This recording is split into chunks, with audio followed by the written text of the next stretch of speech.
Welcome to All Bodies on Bikes, the podcast, where all bodies are good bodies, all bikes are good bikes, and all rides should be celebrated. All Bodies on Bikes is a movement to create and foster a size-inclusive bike community. So join your hosts, I'm Maggie. And I'm Marley. As we explore the complexities of the biking world, help us break down barriers and create the world that we want to see. And don't forget that all bodies really means all bodies, not just larger bodies, but bodies of all sizes, ages, races, abilities, genders, sexualities, and beyond. Come along for the ride.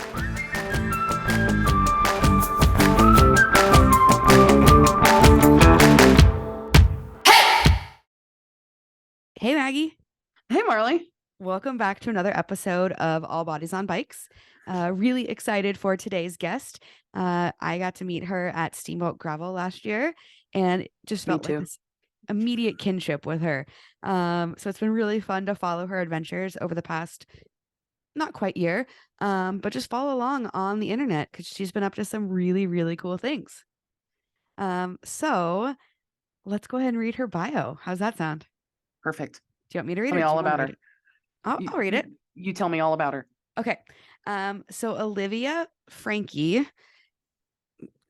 uses she, her pronouns, and she's a biracial Chicana who is passionate about social justice, advocacy for inclusion in cycling, plants, and her 2 cats.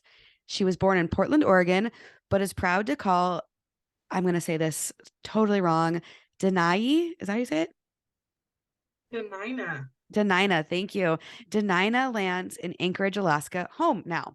She works in community education at a nonprofit called Native Movement and also spends time working in community with other cyclists to organize and facilitate BIPOC affinity rides in Anchorage. She considers herself to still be a novice cyclist, having just gotten into bikepacking, winter rides on frozen bodies of water, and cycling with groups. She was a 2022 Ride for Racial Justice team member at Steamboat Gravel. For Oliviah, the bike is a vehicle for liberation. Her identities as queer, larger bodied, BIPOC, adopted, and femme.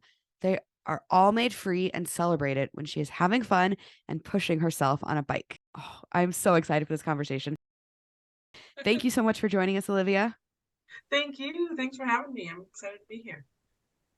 And this is kind of say good morning, but I think it's afternoon where you are. It's afternoon where I'm at, but you're in Alaska, right? We have guests 2 weeks in a row from Alaska, which is really cool. Yeah. How are things up in Alaska this week?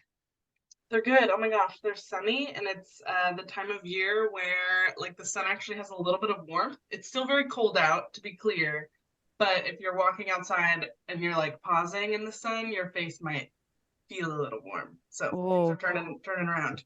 Nice. I love that feeling. Yeah, it's so good. And it's funny, I don't get it much in Arkansas anymore because we've had like 70-degree days in January and, spring is in full on bloom here. But I remember living in Seattle and it was like, you get that little peak of sunshine and it's like, oh my God, I'm alive. Like this is what it feels like. It's going to be okay. It's going to be okay. And I live in the South where we just complain about it, whatever it's doing, whatever the weather is. It's too wet or it's too hot or something. I know. And I'm wearing sandals. It's weird. Oh my gosh. But pretty soon it'll be too hot and too humid. And exactly. So we'll take. Why is it always raining? What was that, Oliviah? I said, then you'll just have to come to Alaska. Exactly. For biking. Yeah. Perfect. Well, let's talk about Alaska. So you're from Portland, but you live in Alaska now. Did your cycling career or journey, did that start in Alaska? It restarted in Alaska is what I would say, a rebirth. So yeah, I grew up in Portland and I did not have a car until I was like 23. I was about to move to Idaho. That was the only reason I got a car. So I grew up biking, but it was not like a joyful, like goal-oriented experience. It was like, I need to get to this babysitting gig at 5 a.m, so I'm going to bike. So I biked a ton in Portland and then like did not bike at all during grad school and moving between Idaho and Alaska for a few years. And then once I was resettled back here in Alaska and was like, I'm building my life, I got back into cycling and it's been a joy. It's a joy-filled biking like journey now. And I know that you do a lot of different kinds of biking. We said in your bio, we talked about gravel, we talked about fat biking. Sounds like you've done some commuting. Do you have a favorite kind of biking? It's really hard for me to decide right now because I still feel so new to all of those disciplines. I do really like gravel. It is hard to find here in Alaska specifically, so there's really only so much that I can kind of like train for or advance towards in the gravel world. But I also really like mountain biking. I'm really scared of it right now because I had a crash last year. But as far as like moving through technical routes and like single speeding, or not single speeding, I'm sorry, no, single track riding. I do not single speed, unfortunately. Single track, I like that part. That can also be difficult to find in Alaska, just as far as like beginner type stuff. Interesting. That beginner stuff. That beginner stuff is hard to find everywhere, I feel like, because people call things beginner and then you get out there and you're like, who's beginning? Because this is not my beginner. Yeah. No, no, no, no, no, no. Level. I want a toddler trail, please. Yeah. How did you get into gravel if there's not too much around you? How did that start? Yeah. Actually, the main motivation was training for Steamboat. So I got accepted into Ride for Racial Justice, and that was like, I say that it was a little bit of a surprise, but obviously, like, I was fully consenting in applying and like doing the whole process. But it was a surprise to get in, and then from there, it was like, oh yeah, how do I train for this here specifically? It's a lot of like paved greenway riding for like the endurance aspect of it, and we tend to get like pea gravel on our paved greenways from all of the gravel that gets poured down on the snow in the winter. So it's like gravel-y.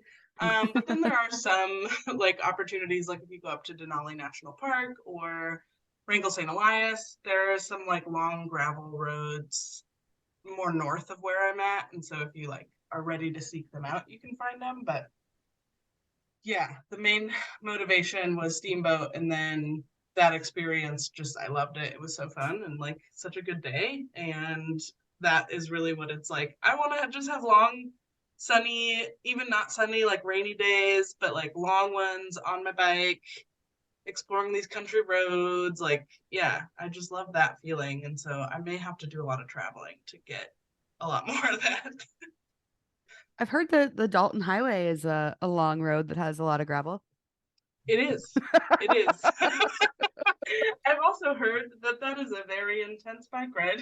I have also heard that. I'm not necessarily suggesting it, but it does check a few of the boxes you were looking for. Totally. Oh my gosh. I think like 5-year goal maybe. I have a this year goal of going even farther into Denali National Park, because that was incredible last year. We did 22 miles, one night bike packing, and yeah, the road is closed to like general public after a certain point, and so you have like the touring buses that are going into the park, but other than that, there's really no traffic on that gravel road, and there's plenty of climbing and plenty of descents, and just, I mean, obviously it's Denali, it's like stunning landscapes that you're Kind of moving pretty. through, so it's like it's all right, I guess. It'll do. That sounds like a dream. Yeah. It's funny you mentioned Wrangell St. Elias, and I have Mm. I think I was just on Instagram a couple years ago, and I came across the Wrangell St. Elias National Park Instagram and became obsessed with it. Mm.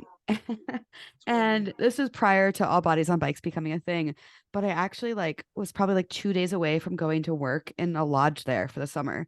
And my partner at the time was like, are you going to have a conversation with me about this, or are you just Oh, disappearing? And so I didn't end up going. But it's still on my list of places to spend some time. yeah.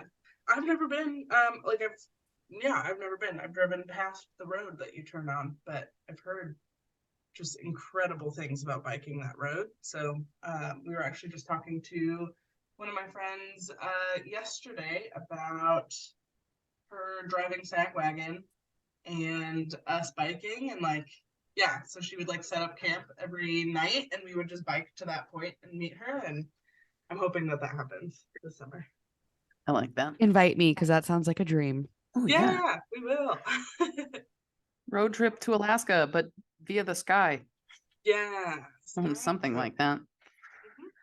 Mhm. Yeah, words. I say words sometimes. I know what Well, you mean. you did Steamboat last year. You Mhm. did a lot of big things last year. Tell us about the things from last year. Man, did I do a lot of big things? I did a lot of stuff on my bike. I loved it. A lot of I bike think things then. lots of bike things.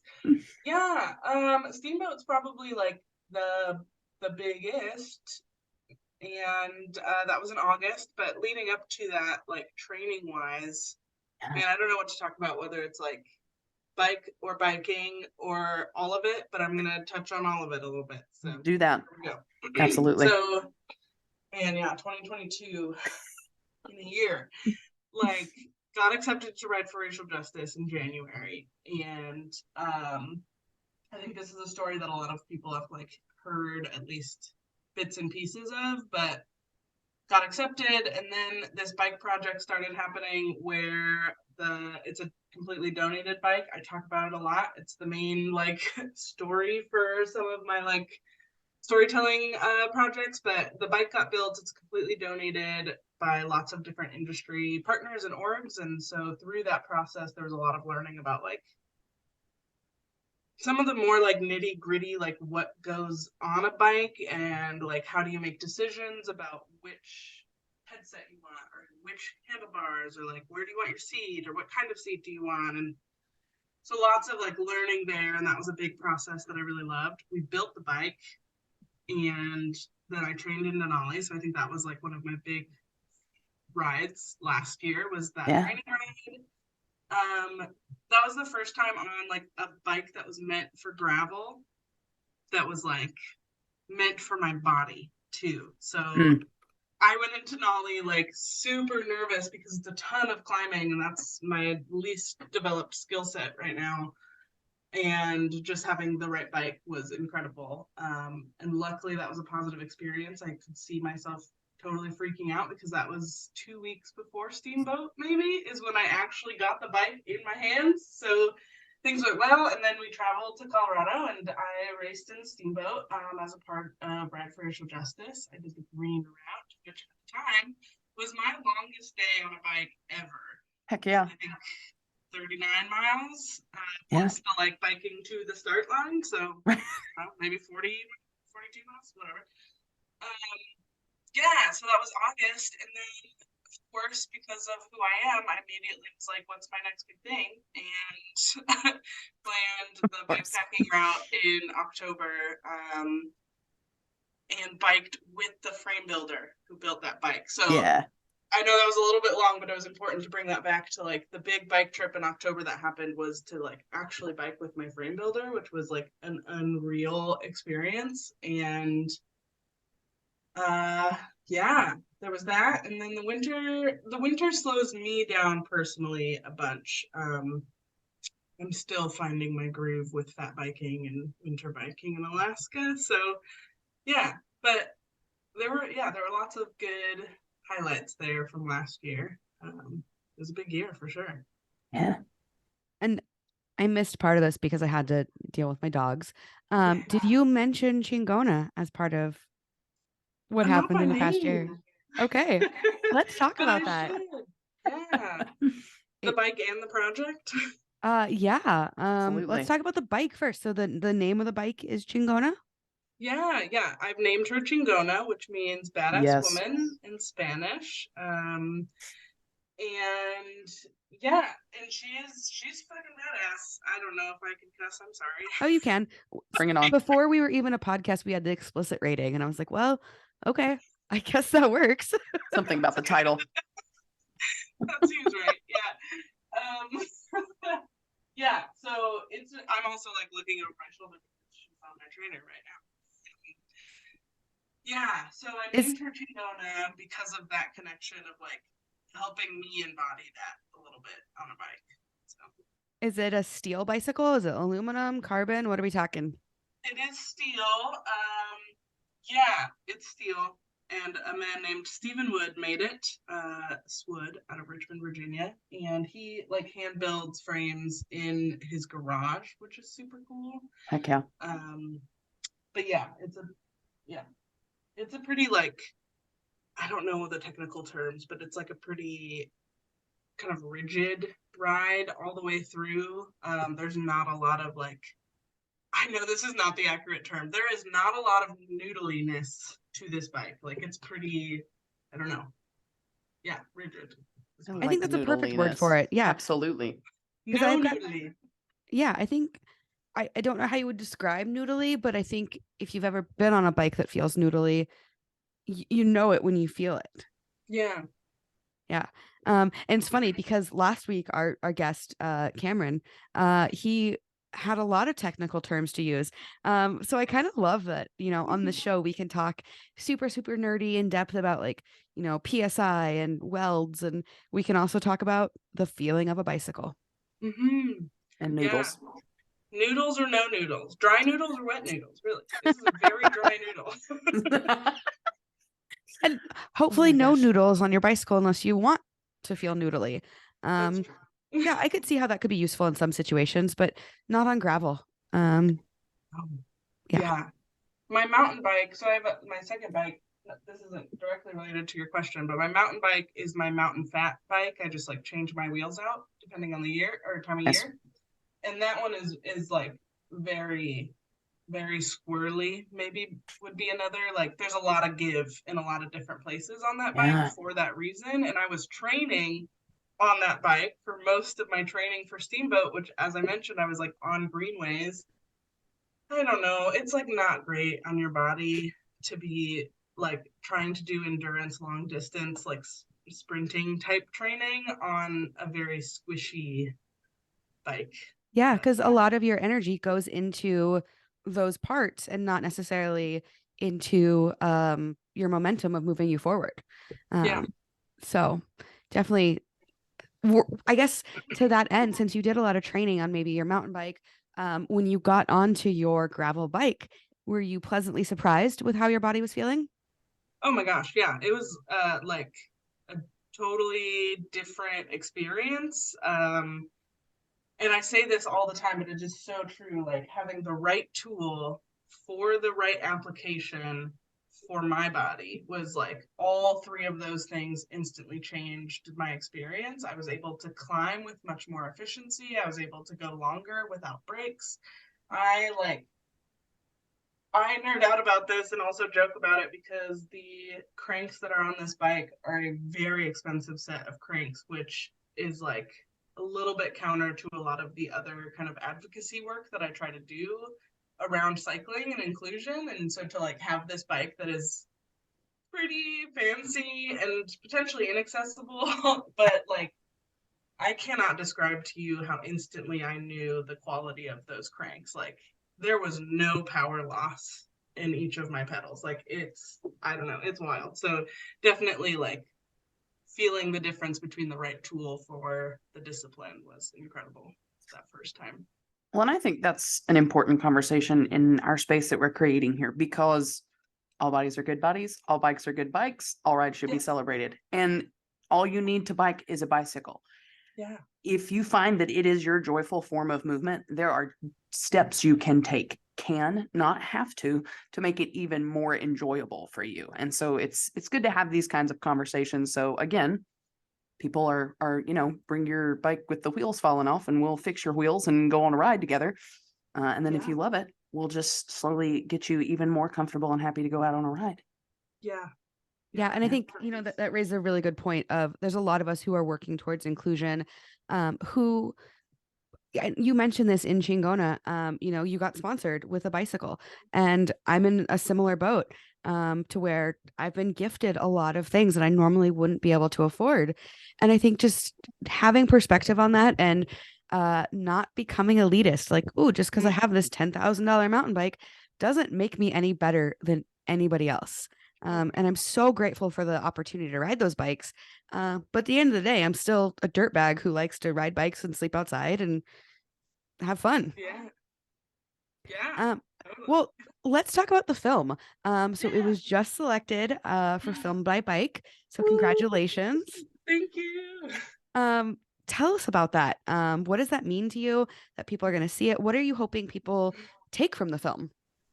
Yeah. Oh man, it means a lot. It's a lot of like there's the obvious kind of like recognition for hard work that went into just making that film. And speaking of previous guests, Cameron did a lot of that, like filming and editing. So like a joint project with someone who's very important to me is like also just like a really beautiful thing to put out into the world, and to have it like received and celebrated is enormous. Also just like how positive of a response it's gotten is huge, because a lot of those things that I talked about were like a little uncomfy at first, like a little nerve-wracking to share some of that vulnerability about like not feeling like I'm enough, or like feeling like I don't belong on a bike sometimes, and all of those like internal narratives that we have within ourselves that we don't often share just with the world like that. So to hear so many messages of people who are really appreciative of it and like relate to it is also just it's an honor. And like yeah, it makes me a little emotional sometimes, and I'm just glad that sharing that can have that impact for people. um and like the other part of that is a like personal challenge for myself is challenging myself to engage in storytelling, because I often just resort to like, I don't know, my catchphrase I guess has been turning into like, I'm just a potato, like who am I, why would anyone care about my story, kind of is the attitude I've had for a really long time, while at the same time knowing that representation was so important to me when I did start to see people who looked like me, or other chicanas or other biracial stories being told, or even adoptee stories lately have been being told a lot. Like, I know how much it means to me to see myself, so why would I not engage in hopefully allowing other people to feel that in my story? So it's another like big kind of like thing that I've worked through to be comfortable to share my story in that way. Um, so I really like kind of sharing with folks about that, because I know there are so many people out there who are like, I don't know, no one's going to listen to my story, or like, why would anyone read this or watch this? And like, it's so important for all of us to be able to do that. So that's one thing like that I would hope folks could get out of it. Yeah, there's also like planned extensions to that story, like Chingona as it is in the, I guess it's the 2023 Filmed by Bike. Next year is Chingona 1, and that really explores like personal healing and like healing with my body. And then Chingona 2 will be about that bike packing trip that I mentioned in October with Steven, the frame builder.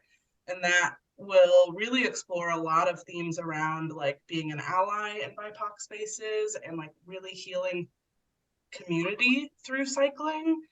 And then the third one, which is maybe a little top secret, but and mostly just because I like really want it to happen and I don't want to jinx it, but Chingona 3 hopefully will follow the experience of going down to Mexico and connecting with my ancestral lands, and like planning a bikepacking trip down there. So that really is like the healing of, yeah, the healing of like culture, heritage, ancestry, specifically through land and the bicycle, and like place in the bicycle, maybe I should say. So um the goal really with Chingona as like a storytelling project is to explore how the bike connects these ways of healing, and to just like have fun on a bike. I don't know. It's a lot of fun. Yeah. Oh, I So can't wait to see part two and part three. You have this quote in Chingona 1 that I hope I got this right, but basically you say, I was just me. I wasn't doing anything profound, but this journey wasn't and isn't about doing anything profound. This journey is about doing things with great love. And when you said that, I just got goosebumps because I think it's so relatable. I often feel like I'm not doing anything profound. I'm just riding a bike as a fat woman. You're yeah. just riding a bike. You're same thing with Maggie. We're all just doing it. but it is that great love that comes through. So can you tell us, what is it about bicycles that makes you love them so much and makes you, we just lost Maggie. Goodbye, Uh-oh. Maggie. I'm sure she'll come back. Maybe her love for the bike was just too profound. Yeah. Um, but what would you say to other folks who I'm question literally their crying, ability? so I just stepped away for a second. Oh no. Well, welcome back. So, what do you love about bicycles? And what would you say to other folks who question their ability to do profound things? Mm.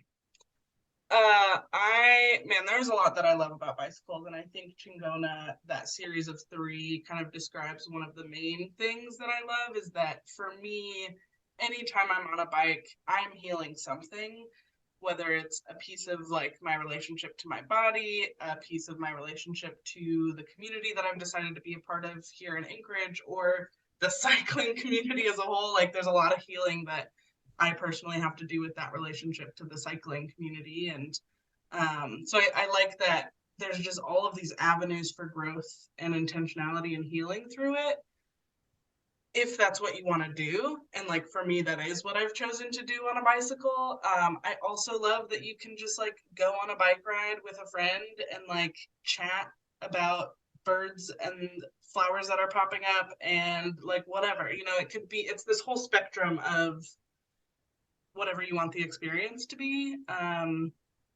I also tend to be someone who really does well when I have like goals to work towards. And so cycling potentially as a hobby is something that I can like set goals towards and see myself really moving towards those goals, accomplishing those goals. Like I would have never imagined that I could bike into Denali. Like what? I set that goal, I worked hard, and I did it. And like that feeling of just working towards those things. And again, it doesn't have to be like biking through Denali. It could be like biking to your local coffee shop is your goal. And once you do that, like that's so beautiful. It's so exciting and like such a good boost to yourself. And yeah, I don't know. So I could keep going about why I love bikes, but also it's just fun to be outside in the world and in nature and in your like community. I've learned so much about where trails are in my town of Anchorage just by biking. Um, yeah. And then to talk about that second point around like feeling like we can't do profound things is like such a roadblock, and it's like such a self-determined roadblock, I think. And it comes down to like, I don't, this is such a hard like thing to balance. Oftentimes, at least for myself, if I'm getting caught up in like, oh, I can't do that, like I can't achieve that because that's way too big, that's too profound, that's too important, it's because I'm like taking it too seriously in a Yeah. way. Yeah. And then also there's this idea that like if you're doing something, no matter how big or small, if we're talking about scale, like get rid of scale. Like, why are you doing it? Why is it important to you? Like, is it bringing you joy? Are you like, do you love it? Is it like really deeply impacting you in a positive way? And like, that's the great love that you're pouring into it. And I think we sometimes don't take that seriously enough. Mm-hmm. So where is this balance where like, what is the impact that we're trying to have? Like, let's not take that too seriously, but what is the energy that we're pouring into it? Like, let's take that really seriously and just like deeply love ourselves and what we're doing at every point that we're doing it. And when we stop loving it, then just don't do it, if that makes sense. I don't know. This is like such a hard balance to achieve, but I think the great love, like, what is the energy that I'm pouring into this thing? That's what motivates me and like keeps me doing things. And then hopefully the impact is what the impact needs to be. I guess Yeah. there's a little bit of freedom and like letting go of what you expect the impact to be, but instead just doing something for joy and love. Yeah. And I think, your work off the bike also relates to, um, how do I want to say this? Equality and storytelling and racial equality and racial equity. Can you talk more about that and how your work off the bike relates to your great love for things, and then also back to bicycles? Yeah. Um, so I work at a nonprofit right now, and I just recently started at this new nonprofit. So just broadly, like my background has always been around education, and but I've always approached that as like I'm not the sole teacher in that experience. So I've just translated that to a lot of different scenarios, and now I work at this nonprofit that works to build like people power and grassroots movement building around a just future for all, like working towards justice, but we apply an indigenized worldview. So it's a native-run organization, and so just like applying that same thought that shows up in the bicycle and shows up in my like work outside is I just love being in community with each other and learning from people and also teaching people.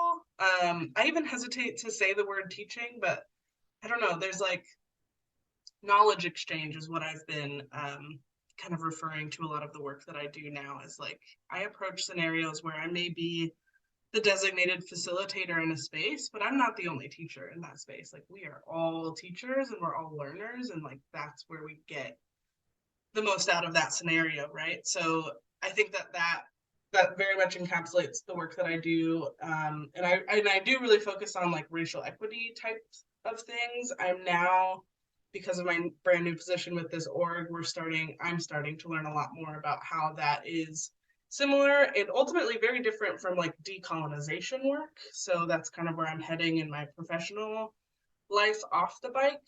But the bike also has a lot to do with that. There are a ton of people at my new org um, that are biking and are using bikes for movement building, especially around like climate and environmental justice. Those are two of the branches in the work place. So, anyways, it totally does all tie in. And then it also ties in because one of the people on my team is also working with me outside of work to create those BIPOC affinity spaces that I mentioned earlier. Like we now work together both on the community education team at Native Movement, and then in our free time, we're developing these affinity spaces that have just been really well received here in town. So yeah, it is all totally connected. I feel like I'm in this headspace of like equity and just like social justice, really, pretty much in everything that I do. And I like thinking about those tendrils. Just it So, impacts so much of who I am. So, why do affinity spaces, why do we need them? oh my gosh. Well, from my experience, one like example that I'll bring up a lot is so I'm biracial, Chicana, Mexican American, and there is going to be spaces in which I don't feel enough of either of those things. And I think that came up in Chingona a lot.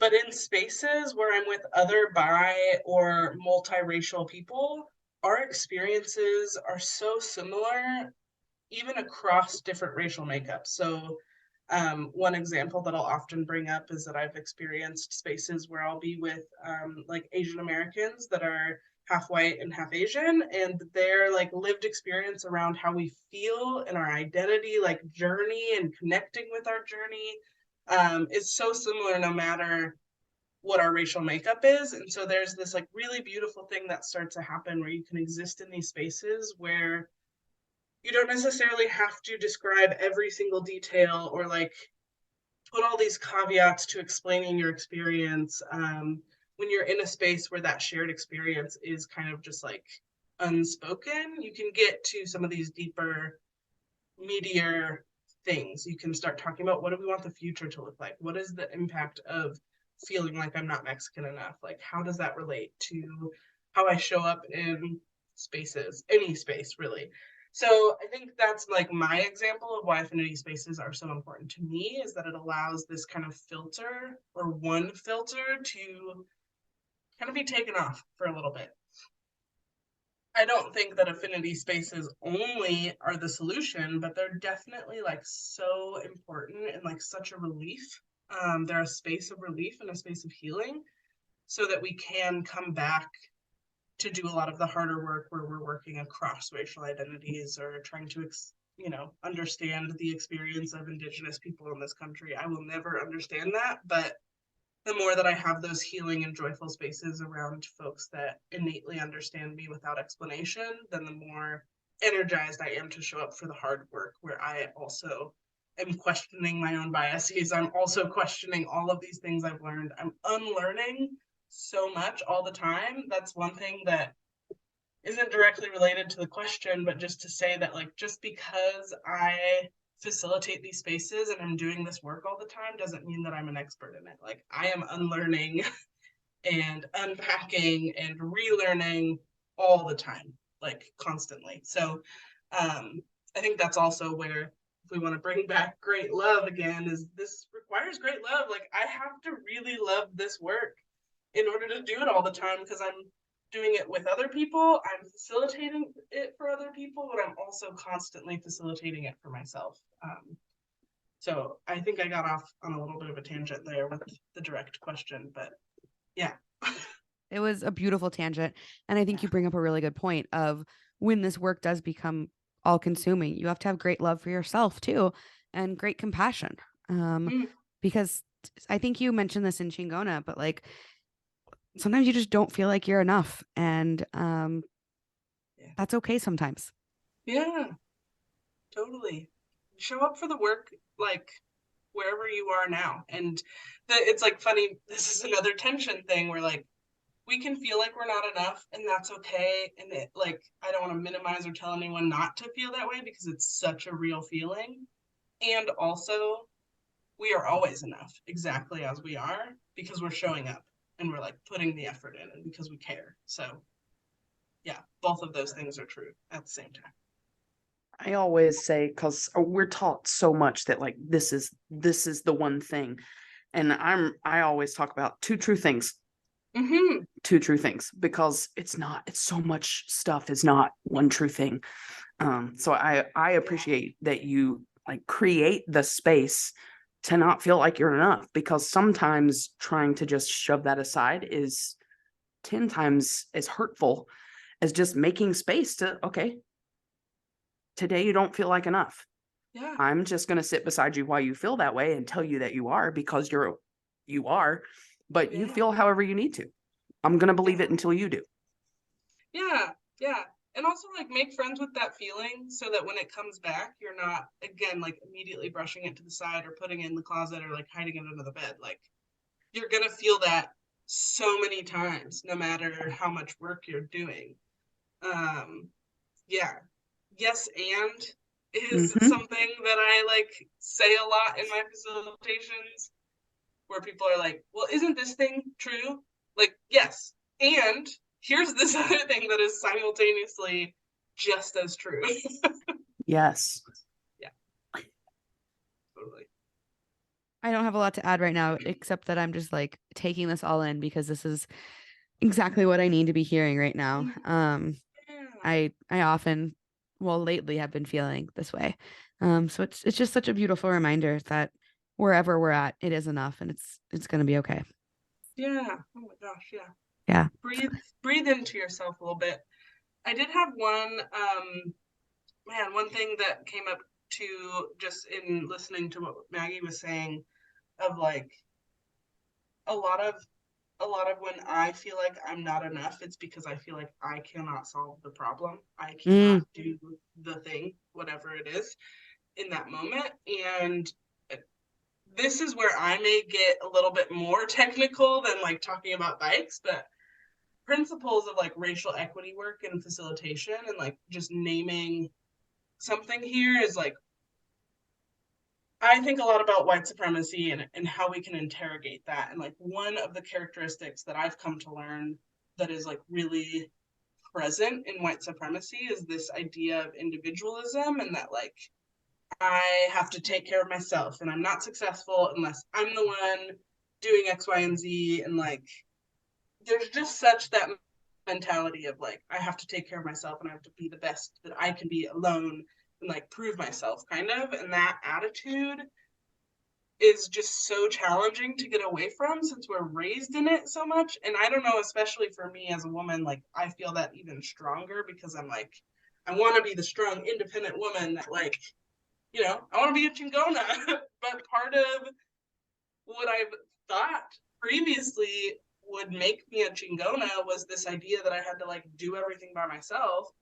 When in reality, like one of the best ways to directly combat white supremacy is to say, like, I don't have to do this alone. I do this in community with others. And like one day I'm going to be a sad puddle on my bed and I'm going to be sobbing and I can't show up for the work, but I trust that Maggie and Marley can show up for the work that day. And like they're going to take a little bit of the load that day. And like one day Marley's going to be crying on your bed and like that's fine. And I hopefully step back up, right? Like we all working together and spreading out that like labor is so important. And it is like, it seems like such a small thing, but to name that it is a direct opposition to one of the things that is so present in white supremacy culture is like really important. So that's just one thing that I'll toss out about like how I approach racial equity work is like, how do we do this in community all the time so that I'm not, so on the days that I don't feel like enough and Maggie's sitting next to me on the bench, like it's okay, the work still happens and I can take a day or I can take a week, I can take a month off if I need to. So anyways, that's one last thought, is to just name that as like a direct opposition to one of the main systems of white supremacy. So anyways. So powerful. And it just makes me think that I myself have so much unlearning to do and so much I don't even know how to say it, but like built-in white supremacy that I haven't challenged. And I have just accepted that this is the way it is. Like just like you're saying, taking the work on by ourselves. I'm in a deep hole right now mentally and emotionally, and realizing that like, no, I do have friends that I can call on for this. And I have a community of people. And thank you. Of course. Call I'm on gonna me make anytime. I know I'm really far away, but in today's world, you're just a phone call away. That's true. Just a Zoom, you can see my face. That's so true. We're all in it together for sure. And whether it's racial equity or like size inclusion or any type of inclusion, especially in cycling that I know that you both are working so hard towards, like it's a lot of work. Give yourselves the grace that we give other people, right? We give so many people and things so much grace and we rarely give it to ourselves. So yeah. Well, this conversation went somewhere I wasn't expecting. All right. Anybody's keeping score at home, 2 for 3 on the crying. I think that's a first for our podcast. Wow. Congratulations. Thanks. Sometimes crying is really good. I like 100%. crying, so I'm taking this as a good thing. Absolutely. Oh, yeah. I love crying too. Actually, yesterday, the entire plane ride home from Denver, I like couldn't stop crying. But I like couldn't identify where it was coming from. I just was just like upset. And I think it was because, I just like kind of put a name to these feelings that I was having or not having, as the case might be. And it was just this recognition that like I've now asked for help, and that's the first step towards getting better. Oh my gosh. Yeah. Man. But today's episode is not about me.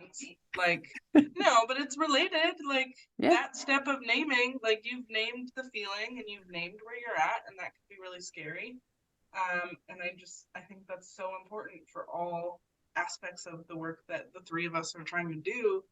It's just naming things is really the hardest, but it's the first step. Yeah, definitely. I'm proud of you. Thank you. Yeah, of course. Yeah.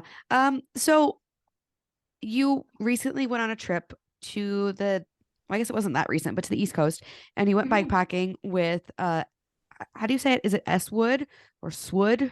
It's Wood because it's Stephen Wood is his name. Okay, with Swood Cycles. Tell us, what that was like. Tell us about your work with Seven Roads Bags, the Philly Bike Expo. Let's We hear about might it. get to 3 for 3 for crying. Yes. Oh man. So yeah, wow. Okay. So in October I was gonna be in North Carolina anyways for a wedding, and so Cameron and I decided to do my first multi-night bikepacking trip. I had done lots of like one-nighters. And as a part of this whole process, Stephen got kind of looped in. I recently told this story in front of a big audience in like one of those storytelling events where you have 7 minutes. So I've kind of like practiced parts of this. So try not to be too scripted, but Stephen and I like really did not talk a lot during the bike build. We would like heart each other's things on our Instagram stories, and that's pretty much it. So when Cameron was like, Stephen's joining our bikepacking trip, I was like, excuse me, because I get really nervous biking with groups, and this is a stranger. This is a strange white man, I might add. And I don't know how I'm going to feel on a bikepacking trip on my anti-racism mobile, as I call it. It's got a sticker that says fuck racism on it. And like, I'm going to a new place, and there's this new person who's at least cool enough to donate a bike. But other than that, like, I really don't know this person. I don't know where he stands on knowledge of racial equity or like knowledge of queer inclusion, even. Like, it goes all across my identities, right? So anyways, Stephen ends up being and is just one of the most sweet humans. But I love reflecting on our friendship because I think that, in my opinion, it like was a slow start to that friendship that got really deep quickly at a certain point. So the entire first day of our trip was like, yeah, that kind of slow burn, like feeling each other's humor out. Turns out that he likes to say things weird, which is also something that I like to do. So we called the route that we were on is called the Croatan gravel vanish is what it's actually called, but we started calling it the Garvel varnish. So this is like little tidbits of like, okay, yeah, like I can get along with Steven.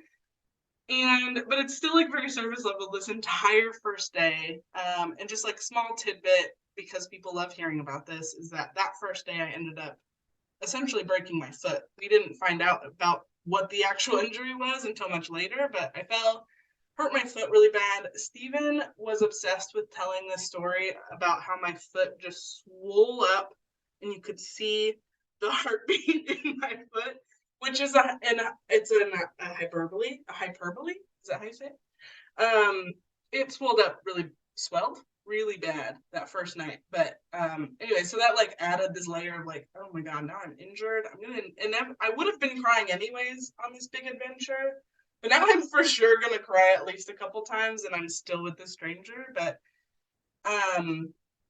really, like, the thing that made me have a deep appreciation for Stephen is a conversation that we had around campfire. And this whole trip is being documented with like photos and videos. Cameron's there. Like, obviously, there's a high degree of digital like tracking on this trip. And because Chicana 2 is going to eventually come out. But there's a moment where like no cameras, Cameron's off getting water. It's just Stephen and I, and talking about the complexities of what inspired him to donate a bike build to a stranger. And essentially, in my mind, like to a racial equity project. Like, this was a bike meant for me to race in Steamboat with Ride for Racial Justice. Like I said, it's got a sticker on it that says fuck racism. I'll get to the 7 roads back because that's a super important part of this narrative too. All of it is this like racial equity lens to this bike. It's also a bike that I love to ride, but it is like a statement too. So I was like, what motivated you? Like, what got you into this project? And the like such clear transparency there around just so many complex things. And I think there's complexities around storytelling here too, of like, who does storytelling serve, right? Like, we talked a little bit about how awkward it can feel sometimes to talk about my bike or my story on social media because I'm not trying to monetize it. I'm not trying to like benefit even further, but it's also super important for people to relate to and hear and like um so yeah, we just had this like incredible conversation around like what when you do things because you love it. That was a huge thing. He just loves building bikes. And that comes through so clearly when you like see him in his garage or like see him talking about the bike that he's built or like some of these details.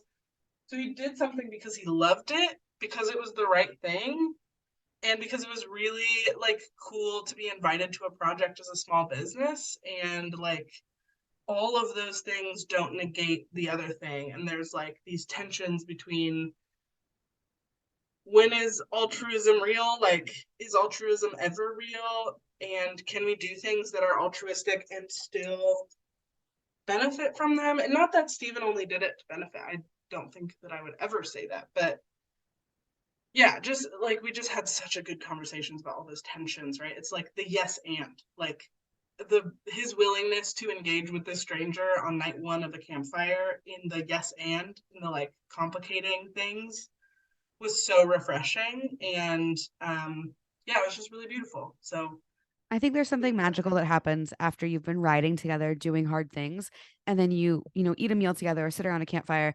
You get to conversations that you wouldn't be able to if you were just talking in person. right, yeah, totally, like it changes. Yeah, yeah, so that was just really beautiful, and we became really good friends, like deep appreciation. I haven't really talked to him too much since, again, we kind of go back to like interacting with each other's stories on Instagram. But like, yeah, that profound appreciation for him will never change, no matter like if we don't talk for a whole nother year. So I love friendships like that. Like I love yeah, deep friendships, but I also love those that you can just pick up when you haven't seen each other for a year and it's the same. yeah, and I know that I'll support him and he supports me. And one thing that I'll say just about the bags, because you specifically brought it up, it's such a beautiful part of the project and the story. And Maggie was here for this for this journey. So the whole set of bags on this bike was donated by a company called Seven Roads, or 7R, on Instagram, and they are based in Ukraine. And throughout this bike build, they like this is all told through. So again, Cameron did a lot of the coordinating on the details of this project. So this is my like repeating of what he has told me. But in the midst of moving their factory because they were in a war zone in Ukraine, they looked up what Ride for Racial Justice was, what Black Lives Matter is, like what this fight for racial equity is in America. And in like learning, essentially said, and again, I wasn't privy to this conversation, but essentially said like it's not the same at all, but it feels similar to how we're being prosecuted in our country right now, and we want to be a part of this. So like I get chills every time. This is the part where like I sometimes really just want to sit in a puddle and sob, because this, and they're like run by I think just 3 folks, and they do so much good work. Their bags are incredible. Aside from everything else that went into that, like the bag is just incredible. It's yeah, and so they screen printed, I don't know if it's screen printed, but on all of the bags, one of them says Black Lives Matter, one of them says fuck racism, but the S is actually a Z because of translation things, and so it's racism. And it says Ride for the Racial Justice, and I just love it because it's this like beautiful tangible example of like relating to a struggle and relating to a fight, and just hopping right on board and like supporting it. And since then there's, and I don't know anything about this except that I've just seen it on Instagram. Since then, other people who have gotten their bags have also put like the Ride for Racial Justice logo on it, or fuck racism, or Black Lives Matter. And it's just like such an honor that this company now is supporting this movement here, and people from all over the world are like, yeah, I want a bag that says fuck racism, or or Black Lives Matter on it, like, of course. So just really, really beautiful story. And like another example of, I feel like I'm friends with those folks. We've only interacted on Instagram. I've only like posted and tagged them and been like, thank you so much. But I really do feel like a friendship and kinship with them. And the funniness of the story of just like getting them on the bike with Maggie is that they arrived in Alaska probably an hour after I had gotten to the airport to fly to North Carolina. Oh So they no. arrive at my doorstep. We get a delivery confirmation. We're like in the airport. Our bike is packed into the plane. Like, what are we gonna do?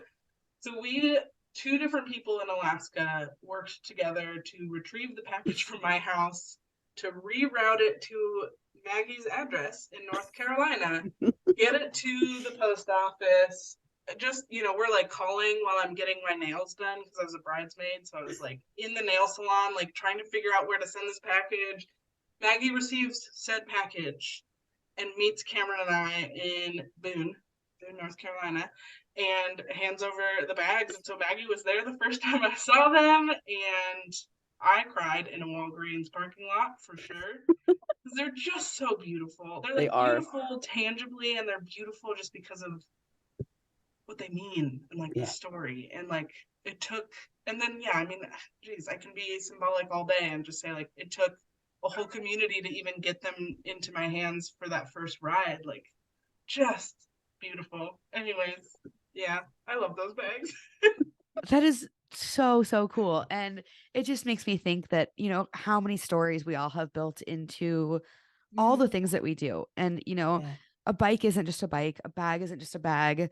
A ride usually isn't just a ride, using it to heal or to process or to have fun or to love ourselves. I think you've brought up some really, really good points. And I'm just so honored to have you on the show. Oh, thank you. Cat is meowing to say hello. Sorry. Oh, hello, kitty cat. But I think, with that beautiful story, it's a really good place to end. But before we do, we have 2 questions that we ask every guest. So the first one is, what is your perfect day on a bike? Oh my gosh. Sunny, but like 65 to 70 degrees. Not too hot. And lots of snacks, potentially fun beverages, lots of stops for like pictures and just chats. And yeah. What's your favorite bike snack? This is not an official question, but it has to be asked. It has to be asked. Yeah, it does have to be asked. I have been riding with either small tubes or like big tubes of Jif peanut butter. And just like squeeze it right. Oh my God, I'm so sorry. Squeeze it right into my mouth when I'm tired. That's a good snack. And then also just anything chocolate. Yes. Little nuggets of chocolate. I support both those things. Yeah. And then our second question that we always ask at the end is, what is something you wish you got to talk about more? Oh my gosh. Oh, this is hard. I want to talk more about the individual small things that we can all be doing to increase equity in cycling. And I don't need to be the person speaking the most words about that, but I want to talk to people about that more. Yeah. So, hey, Maggie, I heard something really exciting is happening next week. Is that true? I actually heard that as well. I heard a little bird told me that on March the 28th. That's Tuesday. That's a Tuesday. At the National Bike Summit in Washington, D.C. Right? Just super casual. If you go to the DC REI, there's going to be this really cool thing. These 2 really fantastic female cyclists are going to be hosting a live podcast recording. Shut up. That's what I heard. I know, right? Have you heard about I think it's called the All Bodies on Bikes podcast? Oh, you silly goose. That's us. Oh my goodness gracious. But yeah. Yes. It's true. Yeah, if you're going to be there, come hang out with us. We're going to do a live podcast recording. Yeah, and we've got some really exciting guests lined up. Yes, we do. it was going to be just me and Maggie talking, but we decided to spice it up a little bit. And we've got some folks coming from, what's the name of the organization? It's like the DC Tandem folks. Yep, something like that. We will have these details figured out before the recording next week. Yes. But basically, it's an organization that helps folks with visual impairments ride tandem bicycles. So the captain is often sighted, the stoker is the blind one, and we're going to have them on the show to talk about how that works. Yeah, we are. That's going to be awesome. Probably just some fun back and forth banter. Yep. So if you're in the DC area, please feel free to come join us. It is open to the public, and it'll be at the DC flagship REI store at 7 p.m. We hope to see you there. Yeah, it's going to be great. The end. The end of story. Full stop. Well, this has been another amazing episode of the All Bodies on Bikes podcast with our guest, Oliviah Franke. If folks want to watch Chingona or catch up with what you're up to, where can they find you? Yeah, find me on Instagram is going to be best, at Oliviah Franke. Oliviah has, I'll just spell it, OLIVIAH FRANKE. That's where I do most of my storytelling. Chingona lives on Renaissance Cyclists YouTube. That's Cameron Sanders. So if you look up YouTube, Renaissance Cyclist, Chingona, and you'll find it. Awesome. And we will have links to all of that, plus a link to SWOOD cycling, 7 Road Bags. We'll have links to lots of the different things that we talked about. So Oliviah, thank you again for your time. And I hope you get a chance to go enjoy some of that Alaska sunshine that is peeking through your window right now. Yeah. Thank you so much for having me. It was really good to see and talk to both of you today. Agreed. You too. All right. Talk to you later.